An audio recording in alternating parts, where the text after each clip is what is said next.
नमस्कार दोस्तों, आप सभी का एक बार फिर से स्वागत है एक और नए वीडियो में। जैसा कि आप टाइटल और थंबनेल देख के तो आप समझ ही गए होंगे कि ये वीडियो जो है आदित्य विज़न के ऊपर है, जो इनका Q1 का नंबर आया है। तो इस जो इनका Q1 का नंबर आया है, इसका क्या कुछ हमें एनालिसिस करना चाहिए।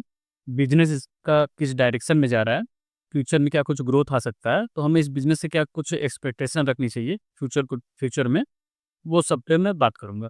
तो दोस्तों, जो आदित्य विज़न का बिज़नेस मॉडल है, वो बहुत सिंपल है कि ये अलग-अलग ब्रांड्स जैसे कि आपका पैनासोनिक है, सोनी है, लॉयड है, हैवेल्स है, एलजी है, सैमसंग है, इन सब ब्रांड्स की जो इलेक्ट्रॉनिक्स गुड्स होते हैं, उनकी ये रिटेलिंग करते हैं अपने स्टोर लगा के, अलग-अलग जगहों पे। बिहार से ये स्टार्ट हुआ इनका बिज़नेस और इनके ज़्यादातर स्टोर्स बिहार में ही है। नंबर ऑफ स्टोर्स आप देखेंगे बिहार में तो 113 है। उसके बाद ये झारखंड और यूपी इन स्टेट्स में भी अपने स्टोर्स लगाना इन्होंने शुरू कर दिया है। अब ये क्या है कि चूँकि ये जो इलेक्ट्रॉनिक गुड्स बनाने वाली कंपनीज़ हैं, उनसे ये बल्क में प्रोडक्ट परचेज़ करते हैं, तो जिससे इन्हें मैक्सिमम डिस्काउंट मिल जाता है। वो कंपनियाँ इनको डिस्काउंट में प्रोडक्ट देती हैं और इससे इनके पास एडवांटेज आ जाता है कि ये कस्टमर को भी कुछ डिस्काउंट पास कर देते हैं। तो जो कस्टमर है, वो अगर कहीं और से इलेक्ट्रॉनिक गुड्स को परचेज़ करे और इनके यहाँ से परचेज़ करे, तो उसे यहाँ पे थोड़ा डिस्काउंट मिल जाएगा इनके यहाँ पे। इसके अलावा ये आफ्टर सेल्स सर्विस भी प्रोवाइड करते हैं, जो भी इलेक्ट्रॉनिक गुड्स को ये रिटेलिंग करते हैं। और दूसरा जो ऑर्गेनाइज़्ड रिटेल वाला स्पेस है, तो इसमें तो एक थोड़ा-सा मतलब ग्रोथ वैसे भी आ रहा है, कि जो कस्टमर है वो अनऑर्गेनाइज़्ड के से जो है ऑर्गेनाइज़्ड की तरफ शिफ्ट हो रहा है। अब वो क्योंकि ये जो स्टोर्स चलाते हैं ये लोग, ये ऐसा नहीं कि केवल आपको प्रोडक्ट सेल करते हैं, ये पूरा एक एनवायरनमेंट भी आपको प्रोवाइड करते हैं, एक कस्टमर एक्सपीरियंस भी देते हैं। फुल्ली एयर कंडीशन्ड जगमगाते इनके शोरूम्स रहते हैं, वो भी कस्टमर को चाहिए होता है प्रोडक्ट के साथ-साथ। तो एक स्टोर सेटअप करने में इन्हें ऑलमोस्ट 70 से 80 लाख रुपए लगते हैं और इसके अलावा लगभग 3 करोड़ रुपया इनको वर्किंग कैपिटल की रिक्वायरमेंट होती है, एक स्टोर चलाने में, जब भी कोई ये नया स्टोर ओपन करते हैं। तो अब आते हैं इनका जो Q1 का रिज़ल्ट आया है, तो देखिए जब इनका आप पावर पॉइंट खोलेंगे तो उसमें एकदम स्टार्ट में ही लिखा हुआ है, ये जो समर इस बार का रहा है, ये कूलेस्ट समर रहा है 6 डिकेड्स में, यानी पिछले 60 सालों में सबसे ठंडा समर रहा है।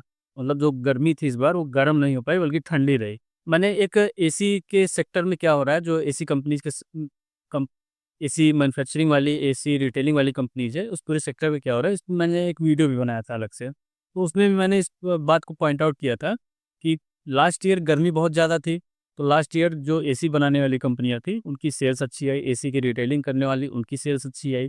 तो लास्ट ईयर जो सेल्स का नंबर था वो बड़ा था, तो एक बड़ा बेस तैयार हो गया और इस साल गर्मी छोटी रही। एक तो गर्मी उतनी पड़ी नहीं, लास्ट ईयर की तरह हीट वेव्स नहीं थी, टेम्परेचर उतना ज़्यादा नहीं था और दूसरे जो ड्यूरेशन था गर्मी का, समर का जो पीरियड था वो भी छोटा हो गया, बारिश जल्दी आ गई। तो इससे चाहे एसी की रिटेलिंग करने वाली कंपनी हो, उसका बिज़नेस हैम्पर होगा, जो एसी वाली ब्रांड्स हैं ब्लू स्टार वगैरह उनका बिज़नेस हैम्पर होगा, जो एसी की मैन्युफैक्चरिंग करती है पीजी इलेक्ट्रोप्लास्ट जैसी कंपनियाँ, उनका बिज़नेस हैम्पर होगा। तो ये मैंने आपको उस वीडियो में बताया था, एक आइडिया दिया था। तो एक तो ये हमें अंदेशा पहले से था कि इस बार बिज़नेस उतना अच्छा रहेगा नहीं और इनका रेवेन्यू भी आप देखेंगे तो ईयर ऑन ईयर वो 6% से बढ़ा है और प्रॉफिट जो है वो 4% से बढ़ा है, मतलब फ्लैट रहा है समझिए। जो रेवेन्यू इन्होंने लास्ट ईयर किया था Q1 में, वही इस बार भी किया है। अब क्या है कि जो आदित्य विज़न का रेवेन्यू है, उसका मेजर सेगमेंट एसी की सेल्स से आता है। तो जब ये वाला, चूँकि गर्मी जो है इस बार उतनी पड़ी नहीं है, तो एसी के सेल्स वाला जो सेगमेंट है वो ठंडा हो गया, तो इनका रेवेन्यू भी फ्लैट रहा है और इनका प्रॉफिट भी इस बार फ्लैट रहा है। बट इससे आपको इस निष्कर्ष पे नहीं जाना है कि इनका बिज़नेस खराब हो गया है। ये एक टेम्परेरी बैड न्यूज़ है। ये जो हेडविंड आया है इस बार बिज़नेस में, ये टेम्परेरी है। मतलब ऐसा नहीं कि इस बार गर्मी कम पड़ी, अगले साल भी गर्मी कम पड़ेगी, उसके अगले साल भी गर्मी कम पड़ेगी और धीरे-धीरे फिर गर्मी जो है ठंडी में बदल जाएगी, ऐसा नहीं होने वाला है। लास्ट ईयर गर्मी ज़्यादा थी, वो एक नया रिकॉर्ड था गर्मी का। इस बार गर्मी कम पड़ी, वो भी एक नया रिकॉर्ड बन गया। अगले साल भी या तो इतनी गर्मी रहेगी या इससे थोड़ी ज़्यादा गर्मी हो जाएगी, यही रहेगा। बट अगले साल जो ग्रोथ आएगा जो इनके सेल्स में, वो इस साल से कंपेयर करेंगे आप। तो इस बार का जो बेस है, इस पे आपका अगले साल का ग्रोथ आएगा। लास्ट ईयर ग्रोथ ज़्यादा आ गई थी, एक बड़ा बेस बन गया था, तो उससे आप जब इस साल को कंपेयर कर रहे हैं, तो इस बार उतना ग्रोथ आया नहीं है। बट इस साल उतना ज़्यादा ग्रोथ नहीं है, इसलिए जो बेस है उतना बड़ा बना नहीं है, तो अगले साल जब आप कंपेयर करेंगे, तो मतलब लेवल प्लेइंग फील्ड होगा एक तरीके से। और जब भी कोई बिज़नेस अच्छा हो, बट उसमें कोई टेम्परेरी प्रॉब्लम आ जाए, जैसे ये इस बार गर्मी उतनी अच्छी नहीं रही, लास्ट ईयर ज़्यादा थी, ये एक टेम्परेरी प्रॉब्लम है। तो इससे एक मौका बन जाता है, क्योंकि मार्केट क्या है ना, वो थोड़ा-सा मतलब अभी आप देखो किसी बिज़नेस में अगर ग्रोथ आ रही है, बहुत अच्छी ग्रोथ आ रही है, तो वो उसको एकदम पागलों की तरह पी मल्टीपल देने लगेगा, 80, 90, 100, 150, 200, मतलब किसी भी भाव का उनको स्टॉक खरीदना है। और जब उसमें किसी बिज़नेस में ग्रोथ चली जाए, नेगेटिविटी आ जाए बिज़नेस में, तो उसमें भी पागलों की तरह वो स्टॉक सस्ता हो जाता है। इतने कम पी मल्टीपल पे आ जाता है कि लगता है कि यार इतना भी तो खराब बिज़नेस नहीं हो गया कि इतने सस्ते पी मल्टीपल पे आ गया है। तो जब कभी भी बिज़नेस अच्छा हो, बिज़नेस इंटैक्ट हो, उसमें जो ग्रोथ आ रही है, वो इंटैक्ट रहने वाली है, कोई टेम्परेरी प्रॉब्लम आ गई जैसे कि अभी आ गई है, तो वो एक बाइंग अपॉर्च्युनिटी देता है। तो Q1 इनका खराब हो गया है, बट इनका Q2, Q3, Q4 नहीं खराब होगा। उसको जब लास्ट ईयर के Q2 और Q3 और Q4 से कंपेयर करेंगे तो उसमें मुझे नहीं लगता है कि चीज़ें खराब होंगी। इसके अलावा इन्होंने इस क्वार्टर में अपने 4 नए स्टोर्स ऐड किए हैं। इनके पास 175 स्टोर्स थे, 4 और ऐड कर दिए और टोटल स्टोर्स इनके पास 179 हो गए हैं। तो स्टोर ओपनिंग का जो इनका गाइडेंस था कि 25 से 30 स्टोर वो इस साल ऐड करेंगे पूरे FY 26 में। तो 4 स्टोर ऐड कर ऑलरेडी कर दिया इन्होंने। मान के चलिए 21 से लेके 25 स्टोर ये और जो बाकी के 3 क्वार्टर्स हैं उसमें ऐड कर सकते हैं। तो दोस्तों अगर आप पास्ट में देखेंगे तो आदित्य विज़न काफ़ी फास्ट बेस से ग्रोथ कर दी थी, 50% 60% की ग्रोथ दिखाती थी। उसका रीज़न क्या था? एक तो इनका स्टोर का जो बेस था, नंबर ऑफ स्टोर्स का वो छोटा था। तो जब भी ये अपने स्टोर्स लगाते थे तो एक मतलब स्टोर काउंट इनका काफ़ी तेज़ी से बढ़ जाता था। और दूसरा इनके मार्जिन में आप देखेंगे तो पास्ट में काफ़ी इम्प्रूवमेंट हुआ है। पहले ये 2-3% के मार्जिन पे काम कर रहे थे, इनका बिज़नेस में जो मार्जिन बन रहा था, अभी वो अराउंड 9% का इनका मार्जिन बढ़ रहा है पूरे बिज़नेस में। तो मार्जिन में भी एक्सपेंशन हुआ। मतलब नंबर ऑफ स्टोर्स इन्होंने बढ़ाए, तो जिससे इनका सेल्स बढ़ा और दूसरा मार्जिन भी बढ़ा। तो डबल 2 तरीके से ग्रोथ आई इनके बिज़नेस में। तो जैसे अगर मैं थोड़ा-सा एक एग्ज़ाम्पल देके समझाऊँ, कोई बिज़नेस है मान लीजिए वो 100 करोड़ का रेवेन्यू कर रहा है। अगले साल उसने अपने बिज़नेस को डबल कर लिया, रेवेन्यू को डबल कर लिया। 100 करोड़ से 200 करोड़ का रेवेन्यू हो गया। बट मार्जिन पहले मान लीजिए वो 10% कमा रहा था, अभी वो 15% कमाने लगा। यानी कि पहले साल 100 करोड़ का रेवेन्यू, 10% का मार्जिन, तो 10 करोड़ का उनका प्रॉफिट बन रहा था। दूसरे साल उन्होंने अपने रेवेन्यू को डबल किया, 200 करोड़ का रेवेन्यू बना, बट मार्जिन 15% का हो गया, तो 30 करोड़ का इनका पैट बनेगा। तो सेल्स तो इनका डबल हुआ, 100 करोड़ से 200 करोड़, पर इनका जो पैट है वो ट्रिपल हो गया, 10 करोड़ से 30 करोड़ बन गया। तो क्योंकि यहाँ पे डबल ग्रोथ आ रही है, सेल्स में भी ग्रोथ आ रही है, मार्जिन का एक्सपेंशन हो रहा है, जिससे पैट 3x हो गया। तो यही चीज़ हो रहा था आदित्य विज़न में, कि एक तो ये एक तरफ अपना स्टोर जो है वो काफ़ी तेज़ी से लगा रहे थे, तो वहाँ से सेल्स में ग्रोथ आ रही थी। दूसरा इनका मार्जिन भी इम्प्रूव हो रहा था, जिससे कि ये इनका जो पैठ था वो और भी तेज़ी से बढ़ रहा था। बट वो चीज़ें अब नहीं हो पाएँगी। अब क्या है कि जो इनका मार्जिन में इम्प्रूवमेंट वाला पार्ट था, वो अब उतना ही रहने वाला है, मतलब मार्जिन में इम्प्रूवमेंट नहीं होने वाला है। रीज़न क्या है? क्योंकि ये दूसरों का प्रोडक्ट सेल करते हैं, तो इसमें अब इससे ज़्यादा मार्जिन ये बन नहीं सकता है।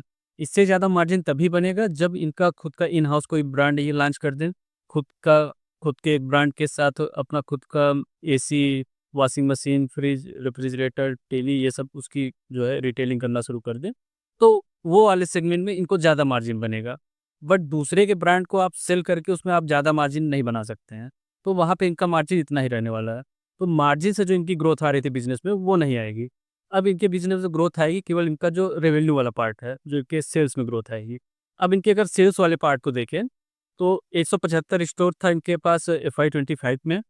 इस साल 25 स्टोर मान लीजिए ये और ऐड करेंगे, 25 से 30 स्टोर इन्होंने ऐड करने की बात की थी। मान लेते हैं 25 स्टोर ऐड करते हैं, थोड़ा कंज़र्वेटिव रहते हैं। तो वहाँ से आप उम्मीद कर सकते हैं कि वो 15% की ग्रोथ आ जाएगी, 14-15% देखेंगे आप नंबर ऑफ स्टोर इनका 14-15% से बढ़ जाएगा। तो सेल्स भी मान के चलिए कि 14-15% से बढ़ जाएगा। इसके अलावा 10 से 15% का आप एसएसजी में उम्मीद रखिए। एसएसजी का मतलब जो इनके पुराने स्टोर्स हैं, उनका जो रेवेन्यू है वो 10 से 15% को उसमें रेवेन्यू में ग्रोथ आ जाता है। ऐसा मतलब चलता आ रहा है। तो वही आप एक्सपेक्टेशन रखिए। तो 14-15% इनका सेल्स में ग्रोथ, 14 से 15% इनका एसएसजी से ग्रोथ, तो 25 से 30% इनका रेवेन्यू का ग्रोथ रह सकता है। ये वाला क्वार्टर छोड़ के, जो इनका Q1 तो वो खराब हो गया है, उसको आप हटा दीजिए। बाकी जो इनका Q2 का ग्रोथ देखेंगे, Q3 का ग्रोथ देखेंगे, Q4 का देखेंगे, इसके बाद FY27 का ग्रोथ देखेंगे तो वो 25 से 30% के रेंज में रहेगा। अनलेस ये अपना जो इनका स्टोर ओपनिंग है वो उसको थोड़ा बढ़ा दें, ज़्यादा तेज़ी से नंबर ऑफ स्टोर्स लगाएँ। जैसे कि अभी इनका जो स्पीड है स्टोर ओपनिंग का वो 14-15% का है। कल को वो उसको 25% कर दें, 30% कर दें, नंबर ऑफ स्टोर्स वो अपने तेज़ी से लगाएँ, तो वहाँ से रेवेन्यू में इनके ग्रोथ आएगा। और जो रेवेन्यू में ग्रोथ आएगा वहीं इनके पैट में भी ग्रोथ आएगा। क्योंकि पैट में जो मार्जिन इम्प्रूवमेंट की गुंजाइश है वो अब नहीं रही है इनके बिज़नेस में। तो आदित्य विज़न के बिज़नेस में आपकी जो उम्मीदें रहनी चाहिए कि अगर इस बार का जो Q1 खराब हुआ है उसको आप भूल जाइए। तो 30% का 25 से 30% का इनके पूरे मतलब सेल्स में भी ग्रोथ आनी चाहिए और वही पैट में भी ग्रोथ आनी चाहिए। और इसके ऊपर या नीचे अब प्रॉफ़िट में ग्रोथ तभी होगा जैसे ये FY26 गिर गया, FY27 में अगर ये अपना स्टोर ओपनिंग का रेट बढ़ा देते हैं, तो वही इनका रेवेन्यू उतनी तेज़ी से बढ़ जाएगा, जो जिस स्पीड से बढ़ाएँगे। अगर स्टोर ओपनिंग का रेट घट जाता है, तो सेल्स गिरेगा, फिर वो रेवेन्यू जो है उतनी स्पीड से नीचे भी आएगा। तो आई होप कि जो मैं समझाना चाह रहा था इस वीडियो में वो आप समझ पाए हैं और वीडियो आपके लिए यूज़फुल रहा है। बट कोई भी ये बाइंग या सेलिंग रिकमेंडेशन नहीं है ये वीडियो कि आदित्य विज़न आप जाके खरीद लो या आप उसका शेयर जाके बेच दो। आप अपना खुद का रिसर्च करिए, अपने स्टॉक एडवाइज़र से कंसल्ट करिए। वीडियो पसंद आए तो इसको लाइक कर दीजिए। साथ ही चैनल को भी आप सब्सक्राइब कर लीजिए और बेल आइकन को प्रेस कर दीजिए ताकि मैं आगे जो भी वीडियोज़ डालूँ उसकी नोटिफ़िकेशन आपको टाइमली मिलती